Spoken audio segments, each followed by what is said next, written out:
All right, we're here with Daryl Perkins, Westinghouse graduate, on his way to Cal U on a football scholarship, CEA alumni, D Perk for short. How you doing? I'm doing good. How you? Can't complain. So, first off, tell me a little bit about your time here at CEA. How'd you get started here? I got started actually through. I was having trouble around the house. You know, my mom. I was to the point where, like, my mom was not able to handle me, and I ended up here. So, you would say you were a handful. Okay. So, what type of changes do you think you went through since you started here at CEA up to now? Of huge changes, like to the point where, like, I graduated. Like, there was plenty of times teachers, principals told me, "Oh, you're not gonna graduate. You're a cut up." Like, I don't even see why we're allowing you to stay in this school. Like, I feel I changed what they said, and now I'm at where I'm at now. So you could say you proved the naysayers wrong. Yes. You think that's a big deal, showing people who didn't believe in you that you could do it? I feel like that's a huge deal. Like, because if nobody else believes you can do it, why not? You got to believe you can do it. That's a good point. So, what do you love most about football?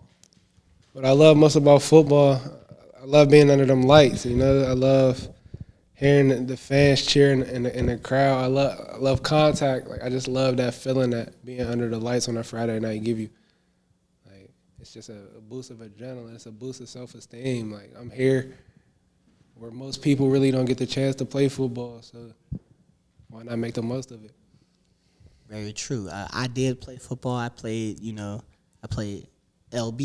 You know what LB is? Yeah, linebacker. Nah, left bench. I did actually play linebacker. That was by accident. Do you believe in a parallel universe?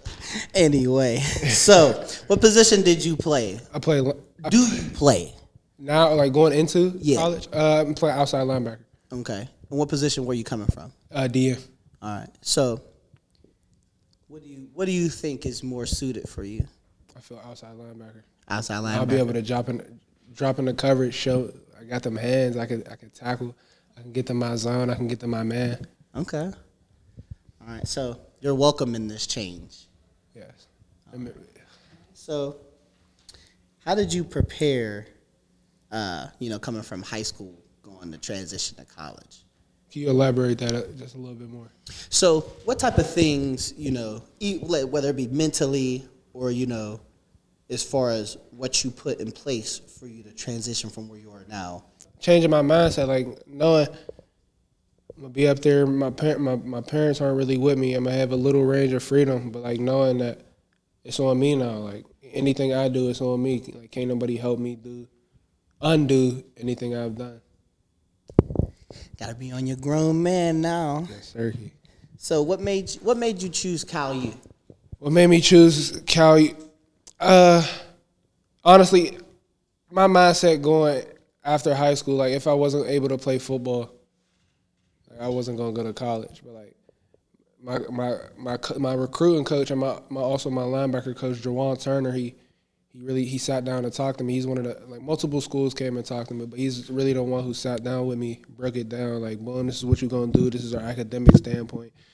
This is what you're going to do on the field. Like, and he was saying, like, he'd love to have me in the outside linebacker room, and I didn't get that from any other coach. And I felt like that was special. Like, he didn't just want me as a player. He wanted me as a young man, as a student. So that's what really drove towards my choice to Cal. So, what's gonna be your major? Health sciences. I want to be an athletic trainer. I want to. Even if I don't make it to the pros, I still want to be able to be connected to football or sports in some type of way. You still want to be around the game, even if you're not on the field. I feel that. All right. So, what was the process in getting your scholarship? Process just being mindful of what I do, whether it's on social media, whether it's in school, in the community. It's like you got to be mindful of what you do because like coaches are always watching. Like whether they're gonna offer you, whether they're like that all depends on if they're offering you or not. Like you could post something wild on Facebook, then that's gonna make you look some type of way. You could, you know what I'm saying, search something up on Instagram or Twitter or something like that, and like that'll really reflect on what type of person you are. And if it's a cancerous vibe, like you won't end up getting that scholarship, and schools won't want you to be on their team. So you got to be real mindful of how you're perceived in the public eye. Mm-hmm. You know? So do you think that you being aware of that has made you move differently in, your personal life as a whole? Yes, don't post on social media often, but when I did, I always made sure it was something like inspirational.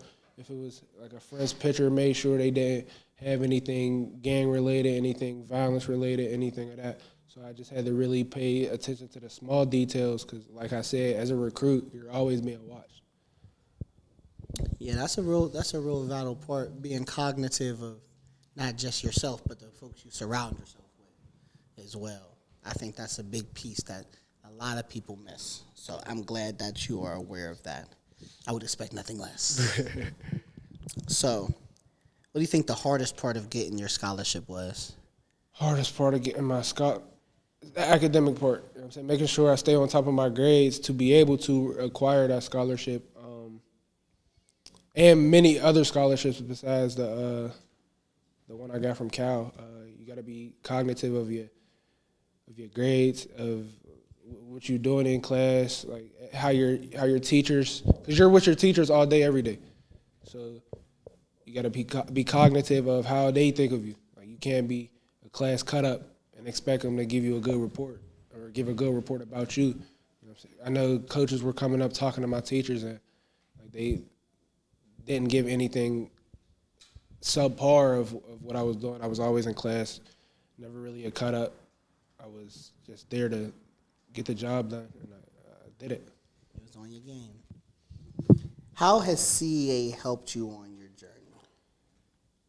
CEA impacted me huge because, like I said at the beginning, I wouldn't be where I am now without CEA. Like multiple teachers saying I really wouldn't make it. Multiple teachers saying I wouldn't even graduate. Like I wouldn't make it across the stage. So I feel like CEA really had me come in, sit down, and think like, is this what I want to do? Do I want to go on the next level? Like, do I want to be successful sometime in my life?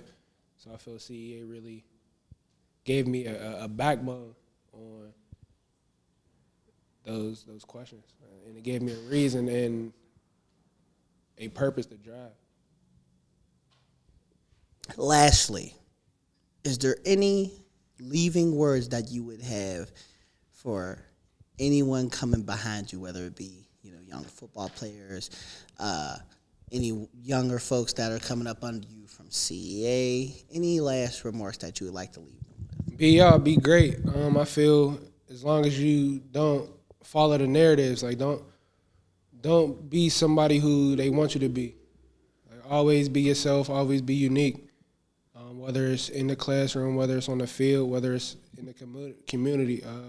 For my younger CEA kids, come here, always come here. It's a place of love, it's a place of family, it's a place of happiness. I'm gonna miss it. Whether it's for football, grind. That's why I gotta grind, just work it out. You know? Understand sometimes there's times you don't feel like working, but work. Like, always work, because you can't outwork. Don't let the work outwork you. Outwork the work.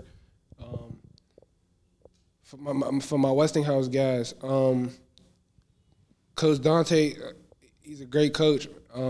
He's leading you in the right direction. I've learned everything I know from him. He's been there helping my mom, helping my family. He's a great coach. And like he says, y'all stepping on the shoulders of giants. It's y'all turn now to pave the way. And, that's it. Great words. Great words from a wise young man beyond his years. So thank you. You know, you will be sorely missed. I keep telling y'all, I'm a cry on Saturday night. Saturday night, I'm going to have my good cry, you know. So I got my glasses on. You know what I'm saying? I'm going through it. A lot of folks leaving, but I'm glad to see you moving on to bigger and better things. So do me a favor and don't come back. No bad news for me, only good news, only great things, only great vibes.